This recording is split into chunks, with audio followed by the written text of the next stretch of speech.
என்னதான் ஹெச்எஃப்எல்சி டயட்டில் இருந்தாலும் எப்போயாச்சும் ஒரு வாட்டி வீட்டில் செஞ்சு சாப்பிட்ற மட்டன் பிரியாணியோட டேஸ்ட்டே தனி.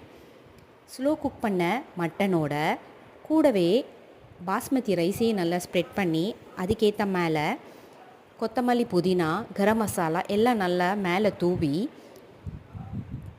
தம்மில் வச்சு எடுத்த மட்டன் தம் பிரியாணி.